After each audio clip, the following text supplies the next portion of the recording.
There are so many people that we'll recognize over the next 3 days, but I want to call on Sarah Mccullough, who was responsible for the traveling exhibit that you will see or should see when you came in earlier this evening, and take a look at it as you leave. We'll have it elsewhere, right, Eddie? We're going to put it somewhere. So where's Sarah? Come on up, please. Thank you.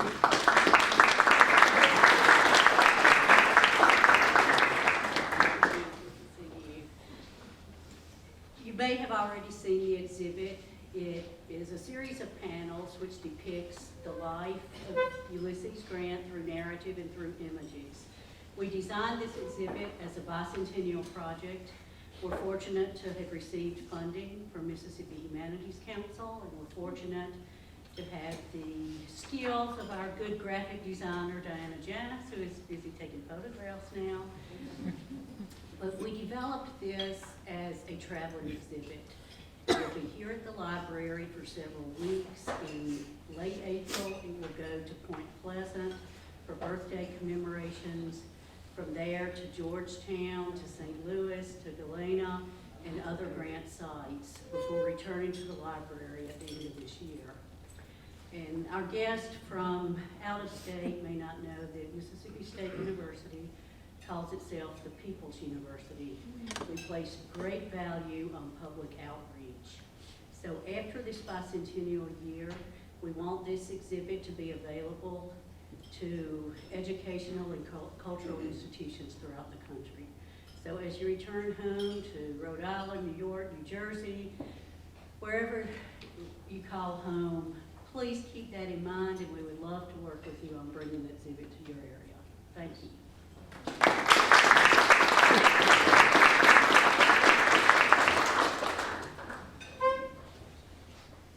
Sarah is right, and it is the People's University, and it's terribly important to all of us, especially those of us who've invested, and is one reason why Virginia and I gave our Lincoln and Civil War collections to state, because of the ambiance in this institution. Unlike the other university that's about 60 miles northwest of here. You know, Jim Bultema and I were speaking earlier today, and we talked about our friendship. 35 years. We met at a Grant event, an annual dinner and meeting, conference. And we've become very close. He will be our next president, and we are proud of that, and we're proud of him. Many of you may not know, but this impressed me, that Jim is a former sergeant on the Los Angeles Police Department, and was a good one, and I think was also in the media too, right, Jim? Right. And that impressed us. And so we have this interest, ongoing interest, and he has just written the manuscript for a great, actually the only one, of photographic, really, history of General Grant and his family, Julia and children. And this is a great addition to the celebration that we're having this year of Ulysses Grant's 200th birthday. So I want to introduce my friend, your friend, and our colleague, Jim Bultema. Please.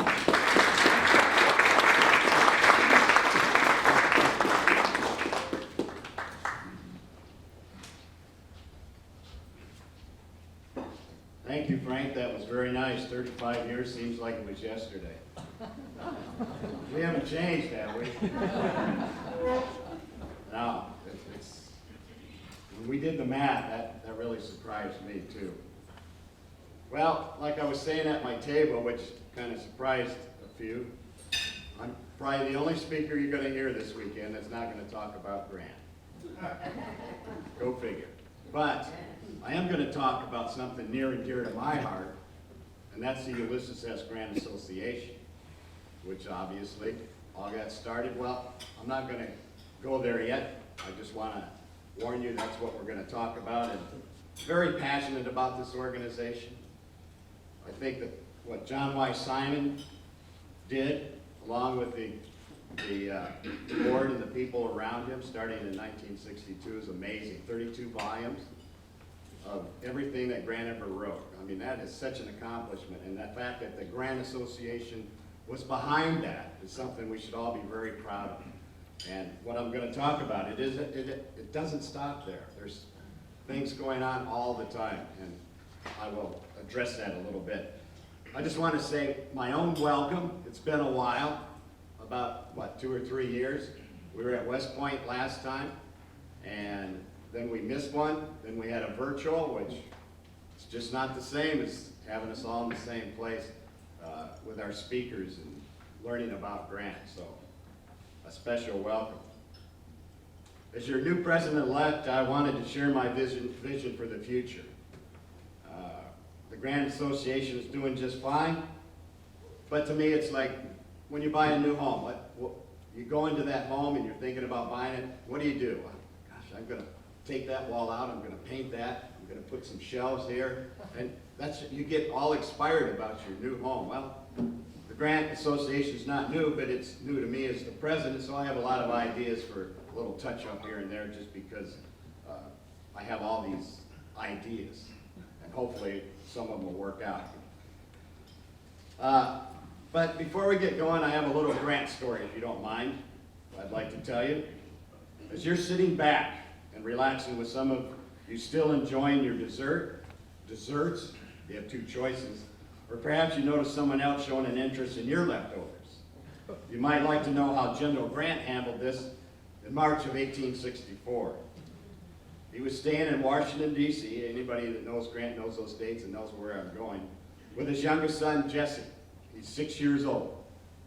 How many of you have dealt with that? The general was in town for events celebrating being awarded his historical 3rd star.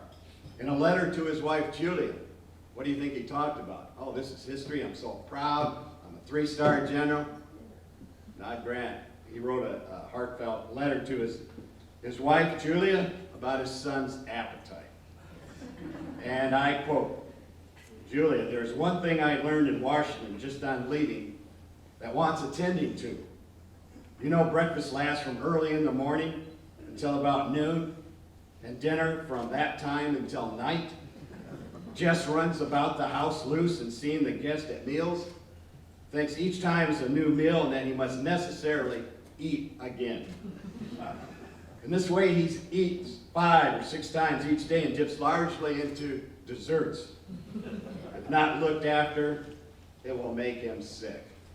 So I thought that was pretty, that's what he's writing to Julia. You know, I don't recall him saying much about getting that star, but he's taking care of his family. I'm going to introduce the board of directors here in a minute, and I want to say first a profound thank you to each one, and there's a lot of board members here as you'll see, for their dedication and hard work over the years that has us celebrating the bicentennial of Grant's birth here at our home at Mississippi State University. And I must say, what a great home it is. We love it. But I especially want to thank our esteemed president, that guy you saw me just give a hug to, Frank Williams, for handing off the torch to me with the accompanying duties to lead this dignified, distinguished organization into the future. Since 1962, the Grant Association has only had 2 presidents, Ralph Newman, and since 1990, Frank Williams. I'm honored to be the 3rd, and will work diligently to move the Grant Association forward. I have been a member since the 1970s and on the board since the 1980s, and have seen firsthand what Frank Williams has done for the organization. Even while busy with his duties as a retired Chief Justice of the Rhode Island Supreme Court, Frank gave his all in support of the Grant Association. And I wanted to qualify how long I've been around him to really, I can appreciate everything you've done, Frank. And we met in Laramie, Wyoming. And back then, this was, I don't know if we ever figured out the dates, maybe the late 80s. But back then we didn't have members attending. It was usually just the board. And so I wasn't on the board then, but I sure wanted to be on the board. So I traveled with my wife Carol to Laramie, Wyoming and said, hey, Frank, you think I could get on the board? Basically, if you read it in your program, he said, you're crazy enough to drive all the way out here to Laramie, Wyoming. That shows me you really care. And yes, kid, you can be on the board. So a little begging never hurts. And I'm sure glad I made it. But it was the death of John Y. Simon. I'm just curious, how many knew John Y.? Yeah. And our organization having to move the papers from Southern Illinois University, that we faced the greatest challenges since our founding. And it was through Frank's determination to find the perfect home for the Grant Association that guided us here to Mississippi State University. It was here that the Dean of Libraries, Francis Coleman, and President Mark Keenum made it happen. Fortunately, John Marszalek, who tried to retire I don't know how many times, but we never let him, agreed to be our second executive director after John Y. And I know you're feeling, because following John Y. and I'm following Frank, it's no easy task following somebody like that. So I want to say thank you, Frank, and my wife, Mr. Hughes. Okay.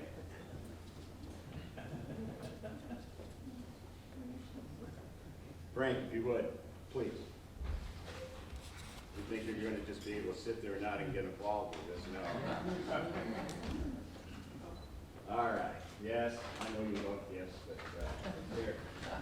Thank you. I'll let you open it, and then we can tell them what it is. And while he's doing this, I want to say Ann, our new executive director, sitting right here, is from Kentucky. And they have certain traditions there, but I say in the South, and we're definitely in the South. So we went along those lines with our gift for Frank.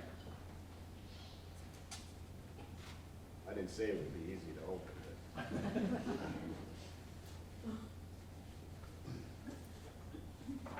So it's a Met Julep cup. It says what a great guy you are. Thank you very much. That's what it says, great guy. Yeah. It would only allow you.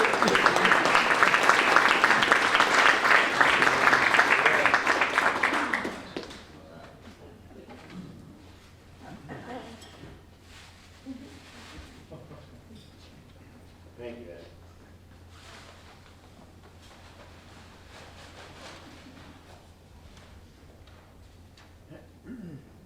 Oh yes, there is another man that is going to semi-retire. I don't know what you call it. I don't think you'll ever retire, will you? John? No. Our faithful executive director and managing editor, I have it as 14 years. I think you've told me 12, but it seems the math says 14. John Marszalek. What a stellar job you've done, John. He reminds me of the Energizer Bunny. You have to date yourself, I guess, for that commercial. With his batteries always fully charged and doing so much for the association. Besides organizing the truckloads, can you imagine all these truckloads of papers that you see in the archives coming from SIU, pulling up to your front door? And I hear they had to fight for traffic spots because Dr. Keenum was moving in at the same time as president of the university. So I don't know how they worked that out. But what a job that must have been. And then to manage and oversee the publishing of the supplementary volume, including important letters not available for inclusion in the original volumes. And then the annotated end edition of the Memoirs, and the list goes on. Sherman now. So John, if you would come up, I want to thank you for all of your service and what you've done for the Grant Association. Don't let that.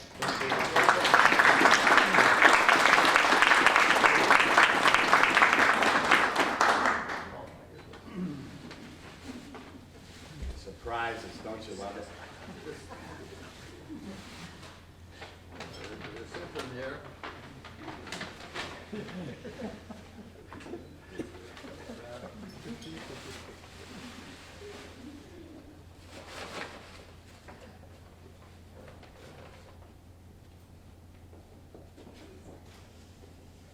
Oh, look at this, is not.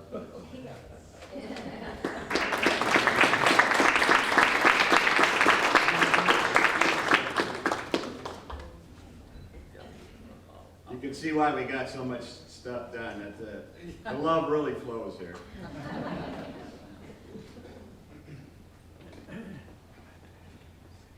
All right, so now I'd like to introduce the board. That's just something I think it's important to say, hey, thank you. Some of the people I'll introduce are going to be new. Some have been around for a while.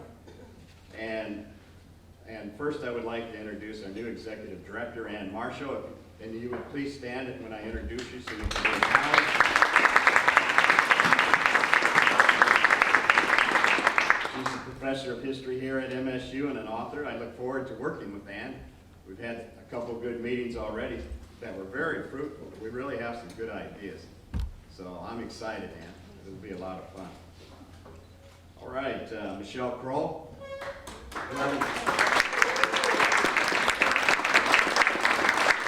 Sorry you haven't had a chance to talk yet, Michelle.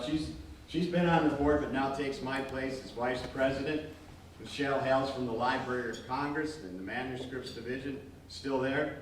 Still there. Some of my information is not up to date. So welcome, and it's nice to see you. Ulysses S. Grant Dietz, please.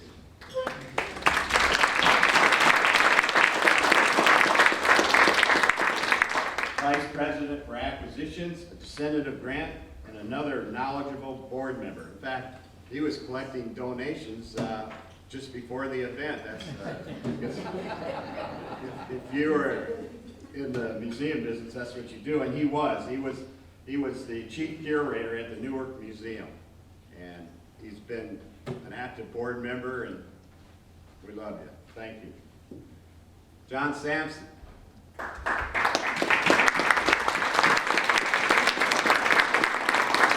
John owns an extensive Grant library and collection. He's very knowledgeable source of anything on Grant. He has helped me so many times when I was writing my manuscript for the photographic history of Grant. I'd have photos that I wasn't sure who else was in it, and he would give me all the information I could ever think of, and this is after I was digging and couldn't find anything. He's also making arrangements to donate his entire collection to the Grant Library, so thank you.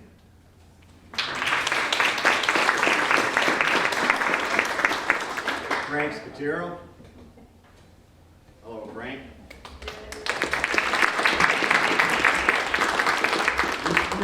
He splits his time with our board and his duties as president of the Grant Monument Association, which he founded as a college student in 1994. And if I had a lot of time, I'd go into the detail, but he is quite the man that is.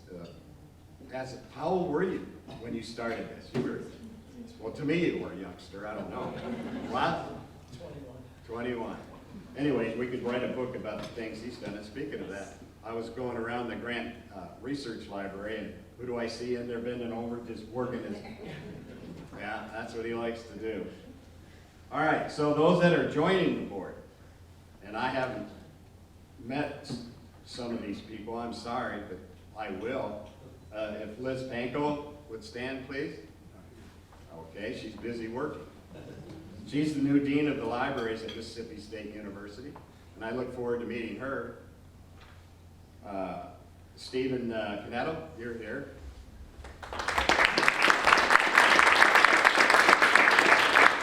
He's the associate dean for access systems and discovery, which means he works a lot. Eleanor Bradner, senior director and counsel, Federal Government of Affairs in Washington, D.C.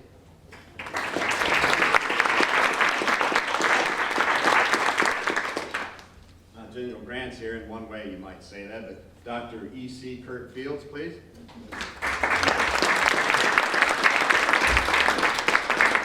His education led him to the interest of the Civil War.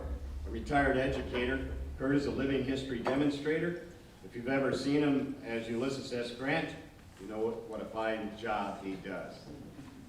And did you know he's good friends with Abraham Lincoln?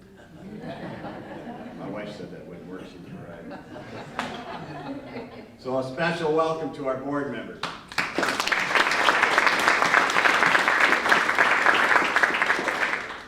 So to know where we are today, I believe it's important to see where we came from.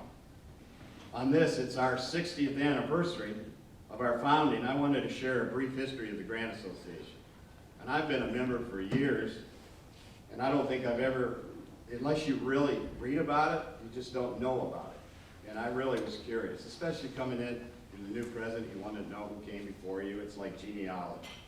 The genesis of the Grant Association came about during the Civil War Centennial. From this commission, representatives from 3 states came together, agreeing that some project which would pay tribute to the memory of Ulysses S. Grant would be, and I quote, proper and desirable. In 1962, representatives of 3 states met. They were from Ohio, where Grant was born, Illinois, where he rose to greatness, and New York, where he spent his last years and, of course, is buried. Some of those present on that spring day in Columbus, Ohio was Ralph Newman, Allen Nevins, the chairman of the Civil War Commission, and E.B. Long. It was proposed and approved by the 3 state Civil War Centennial Commissioners the formation of the Ulysses S. Grant Association with a charter in Illinois for a nonprofit corporation. It was approved that the purpose of the Grant Association would be to collect, edit, and publish all collected works of Grant. With that accomplished, the search was then on to find just the right person to lead this newly formed organization. And they did. They found the perfect person in John Y. Simon, a native from Illinois with a PhD in history from Harvard. And at the time, John was on the history faculty at Ohio State University. Dr. Simon accepted the position and in so doing became our first executive director. His wife Harriet, who couldn't make it because of things that are going on, this is the first meeting I think she's ever missed. The sweetest person you ever want to meet. But she couldn't make it. Like I was saying in my notes, I'd probably run out and give her a hug right now. But what about John? John Y. Simon, he had a huge influence on me personally, if you don't mind me. I just want to, for those that don't know John Y. being our first executive director, what a man he was.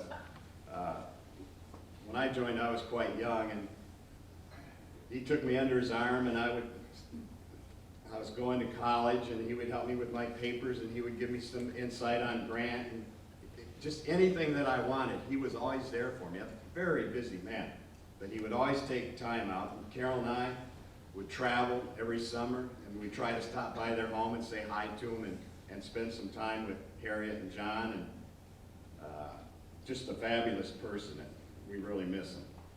In 1964, the association found a home with Southern Illinois University in Carbondale, where the papers were published. Years later, we relocated to our current home here at Mississippi State under the leadership of Mark Keenum, who I believe had just, I already talked about that, Jim, you can move on there. Better enter my notes better. From here, it's been a fabulous journey. Of course, the crowning achievement, where we are right here, the building of the Ulysses S. Grant Presidential Library. I mean, how exciting is it to have a presidential library for Grant? I mean, that is only 6, universities have anything like this? I just think, and that's Francis Coleman and Mark Keenum and Frank, they made that happen, and we were happy as a Grant Association to do everything that we could. I think it's of interest in the first volume of the papers of Grant, Ralph Newman, our first president, included a quote from Grant. I quote from Grant. "I feel that we are on the eve of a new era, when there is to be great harmony between the federal and the Confederate. I cannot stay to be living witness to the correctness of this prophecy, but I feel it's within me that this is to be so. The universally kind feeling expressed for me at a time when it's supposed that each day would prove my last seem to be the beginning of the answer to let us have peace, end quote. And then, quoting Mr. Newman, this is the very first line, 64. In the last paragraph he wrote, "It is in this spirit and with this hope that the Ulysses S. Grant Association proudly presents the first volume of what we believe will be a notable series and distinguished contribution to the study of our past and the life of a remarkable American." Well, Mr. Newman, I would say you were very correct, because that is used by scholars around the world. It's digitized. You can go online and find all these things about Grant. To me, it sets the benchmark for documentary editing and the standard for historians researching Grant in his era. Since the completion of the papers, the Grant Association has stayed busy with new projects under the direction of John Marslack, along with David Nolan. David? Please, David. You work. With your partner in crime, Louis Gallo. 2019, they published the personal memoirs of Ulysses S. Grant, the complete annotated edition. And what a job that was. We could spend a whole evening talking about the work that was involved with that. But John and your crew, what a great job. Thank you for that. As a historian and Grant scholar, Ron Chernow wrote of the book, and now we're talking about the memoirs, as the first fully annotated edition of Ulysses S. Grant's personal memoirs. This fine volume leads straight into the roster of essential reading for anyone vaguely interested in Grant and the Civil War. The book is deeply researched, but it introduces its scholarship with a light touch that never interferes with the reader's enjoyment of Grant's fluent narrative. John Marslack and the folks at the Ulysses S. Grant Presidential Library are building a formidable array of books illuminating many aspects of the general's life. And I wanted to say, Frank introduced it. Yes, I have a book that is nearing completion. We hope to have it released later this year. We're not sure. There's still some technical things we have to work out. But if I could, just for a moment, I'd like to tell you about it. It's the first volume dedicated to Grant's history through photographs.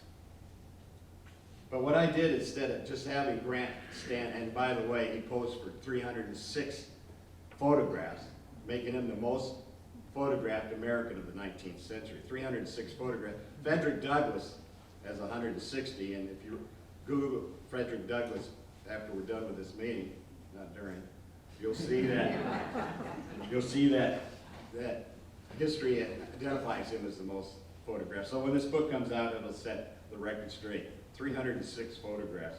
But what I did, instead of just having Grant, you know, in those days the exposure was so long. A big metal device, right? You can't really see it, but it wraps around this cold piece of metal around your neck, and it keeps you steady so that the exposure of whatever it is, 4 or 5 seconds, I mean, it'd be pretty hard to smile, and they really did back then. But, so there he is, standing, different poses. But what I wanted to do is, who is that man standing there? And what's going through his mind? Well, with 32 volumes of his papers, I can identify the photograph. So now I know when it's taken from research. And once I know that, then I can go to the papers. And once I'm in the papers, here's all these letters that Grant wrote to his wife, to his friends, to colleagues, where he opens up his heart. He talks about where he just, you're looking at the photo, right? But now you read, I just wish I could go home like a lot of other people, where I can be with my family and all this pressure of the Civil War and things that are going on. So he would write these letters. That letter when he got his 3rd star is an example, with his son eating all the dessert. So then when you see the photograph, you see what he was saying and doing. And I did that for every photograph. And some of them are very personal. When his daughter was going to get married, it's really, you read it, it brings tears to your eye. He was so upset about losing his daughter and getting married, because he loved her so much and he didn't think it was time. But to read that letter to her fiance's husband, or her father. How many of you happen to read that, eh? Yeah, very moving, isn't it? Whew. All right, so I said I would talk a little bit about the future, and I will. And a couple things I want to talk about, what I think are going to be important, is membership communication within the organization, cooperation with other grant sites. I put that as very high on my list. And if you're a nonprofit, what do you think the last one is? Yeah? Donations. You don't think I'd stand up here and not mention that. So membership helps build our organization and keeps it vibrant. It puts Grant's name on the lips of Americans, allowing the Grant Association to continue to spread the word about him. Membership is something that we should all be thinking about. For most nonprofit organizations, it's the members that need to be the best recruiters. Who knows your subject better than you, the member? And the members are the best recruiters. So if you're happy, and I have some ideas that I think you'll like, you spread the word and get other people to join. I would like to see more emphasis on recruiting younger members that we can retain for years to come. And one way to accomplish this is through a gift membership. Gifts can be given easily, perhaps for graduation, gifts for holidays, birthdays, and we're always saying, what can I get that person? Well, you have three choices. You have a lifetime membership, which is $500. You have a yearly membership, that's $100, and a student membership, that is $25. So what do you get for that membership? Well, you get things like this, the annual meetings, places like here at MSU. We've been to West Point, Washington, D.C., Richmond, Virginia, Chattanooga, Tennessee, St. Louis, at Whitehaven, where Julia grew up, Georgetown, Grant's birthplace, Galena, Illinois, one of my favorite cities, where Grant lived and left for the Civil War. Really a wide variety of interesting sites. And enhancing these visits that we do, we get VIP treatment. Archivists pull their best material out. We usually get the most senior docent or site manager. In the evening, we have distinguished guest speakers talk about different things about Grant. So interesting. And I just say real quickly, we were at West Point 3 years ago, I said. I think it's just before the COVID. And I won't forget because it really helped me with my book. We go into West Point where they had their archives and some beautiful things. Grant's paintings, the original paintings that Grant made, those 3 paintings, while he was at West Point were on display. That's pretty moving to me. That's the Mona Lisa right there. But the real one for me was they had a collection of Matthew Brady photographs that were in his personal collection, signed by Matthew Brady, saying that these were in his collection. The famous shot of Grant leaning against the tree, those were in that collection. So that was really special for me to see that. And that's an example when we go to these sites of the things that they show us. And we have our newsletter. But we had a meeting today talking about some of these things that I've talked about. And one of the things that really moved me today, this morning, when we talked about these things, is to, what should we say, modernize, but try to appeal to the millennials and the young people out there. How about doing some, good, Jim. What's the word? Podcast, thank you. See how I keep you involved, yes. Podcast. And so Louis, thank you. I thanked you before. It was his idea way in the back. And you can see how young he is. So he's, Jim, you ever thought about podcasts and doing this? And the guy's an actor too. And I said, yeah, if we do a podcast, I know how I'm going to get to him and see it. So things like that. We just want to change it up a little bit and offer our membership more things. Talking to Eddie just a few minutes ago about we do a newsletter, but what about a video newsletter, he was telling me. You could do everything in video, like reporters, and the university does all this. I was just in their studio earlier today being interviewed, and it's perfect. They have everything. So we can produce these podcasts, and people you can be at home and you're an expert on whatever on Grant, we can interview you and have that on there too. So these are the type of things we're going to look at. And Ann and I are excited. Well, maybe I'd get too excited. All right, cooperation with other grant sites. I'm almost finished. The Grant Association needs to take a leadership position, in my opinion, with other grant sites to set an example for working together for the benefit of all. And by no means do I mean an elitist way that, have a president. No.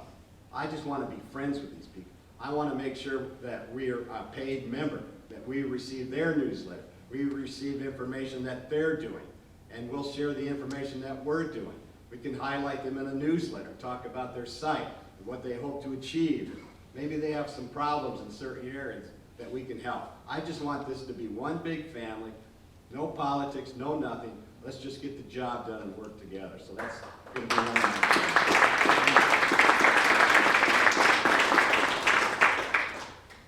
And then communication within the organization. I guess I'm all about sharing information, getting it out there, just to keep the board and the membership involved, know what's going on, and like I said, the newsletter, but since I wrote this, I've heard so many new ideas, I could rewrite this, but I won't.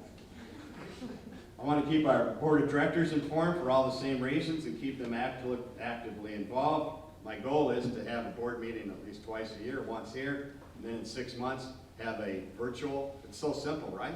We're all experts at it now, unfortunately, or whatever, but you can get the job done. So I'm thinking of having at least a second board meeting. See, my point is, you have all these people that are on the board, 16 professionals. They all have qualifications that are people you're just happy to be sitting next to talk to. I want to share that enthusiasm, get them involved, get their ideas, and to do that, you just meet a little more often and say, hey, here's what we're thinking. We need to come up with a podcast. We're thinking about interviews. Who do you think? Whatever.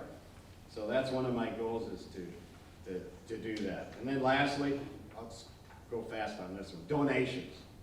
All right, first, get your pocketbook. No. Like most nonprofits, raising funds for expenses, allowing the flexibility to commit to projects we consider important to the organization and is important to our future. As the past treasurer of the Grant Association, I can attest to how important that is.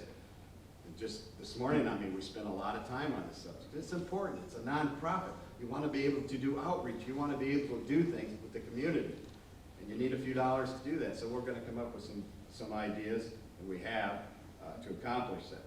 Besides publishing grant writings or educational opportunities, outreach to the public, we award stipends for visiting grant scholars and for high school students to attend our meetings. And if you've ever been to one and sat next to a high school student that we paid for, it's pretty exciting to see the enjoyment and the enthusiasm on their face when they get to participate. Probably they think with the grown-ups, I'm not sure, but they'll like it a lot. Along these lines, I want to make a simple process to donate to the Grant Association from one's estate, to make a charitable bequest. I know of 2 other members that have come up to me and expressed an interest in doing that. They had a lot of questions. Well, I just want to streamline that, work with MSU to make sure that everything is, the forms are all right, but it's a very simple thing of just filling out a postcard and you set it aside in your living trust or your estate. So in closing, I want to reiterate, I see a continuing bright future for the Grant Association. It'll take some work, but that's what this association has always been about, getting the job done. I can promise you right now that I and the board of directors will do everything in our power to ensure the light never dims on Ulysses S. Grant or his future. Thank you for your support, and I look forward to moving together. Thank you.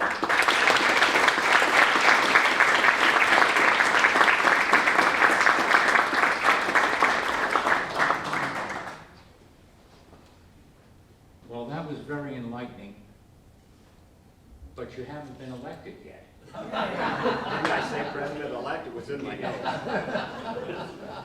We hope he will be, and we're counting on it, at least this board member or former or present member of the association, right? Yes. So what Jim didn't tell us is that he's a collector himself, and he collected a great array of grant photos.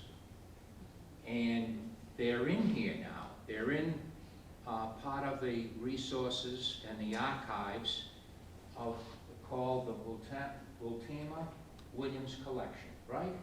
Yeah. Let me just say a word on that.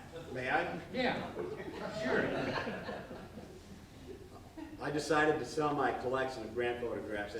At the time, it was one of the largest in the world. I mean, you start collecting in the 70s before a lot of people had an interest in it.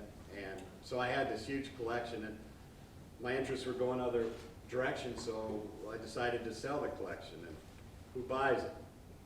Frank Williams buys it. But then what does he do with that? Did you hear what he called it?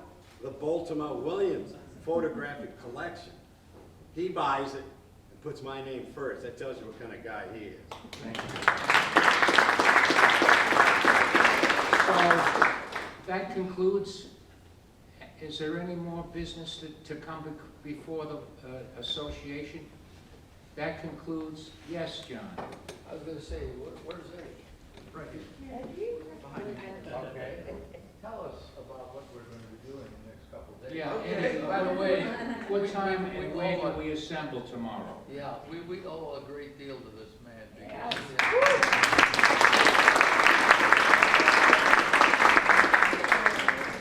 Come on up here. Thank you, Chief, and thank you all for coming. So the buses will arrive at the Hardy Road entrance where they dropped you guys off in 15 minutes, so at 8:30. They will take you back to the hotels. Now remember which bus you were on. I believe if you were at the Comfort Suites, you were on bus A. If you were at the, I'm sorry, other way around. La Quinta, bus A, Comfort Suites, bus B, correct? So tomorrow morning at 9 o'clock, the buses will pick you up, same place, same bus, and they will bring you to the to Bettersworth Auditorium, where we'll kick off the Bicentennial officially. Any questions on that end? How about tomorrow morning? Yes. Will there be a break in the mid to late afternoon before the dinner tomorrow? No, we're pretty much going to be here all day. I mean, there'll be a lunch break. Is that what you're asking? No, I meant like between the day's events and the dinner. So are we going to be here all day then? Pretty much. Okay. Yeah, it's going to be a packed day. So we'll start out with at 9:30. We'll start out with the opening of the Bicentennial. After the opening of the Bicentennial, we'll do the tree dedication ceremony right there on the drill field. Then we'll come in here for lunch. Then after lunch, I believe there's a slight hour break where you can go up to the museum and buy things if you'd like. Then we'll head back over to Bettersworth Auditorium. And we'll do the Symposium of Scholars. And then after that, we'll come back here for night at the museum, cocktail hour, and then another dinner. Any questions? Thank you, Eddie. Good night and see you in the morning. Well, and I want to say one more thing. I may forget someone, but I'm going to attempt this. I want to thank everyone that also helped me or helped us put this together. Stephen, Linda, Mary, Sarah McCullough, Victoria Horton, her friend Kobe, which we enlisted tonight, Louie, David, Ryan, Amanda Carlock, Kate Gregory, Brian Matheson. They did a lot of work on the exhibits, so you'll see them tomorrow. So we want to thank all of them. I'm sorry if I've left someone out. I'm sure I have, but thank y'all. So buses will be out at the front in about 10 minutes.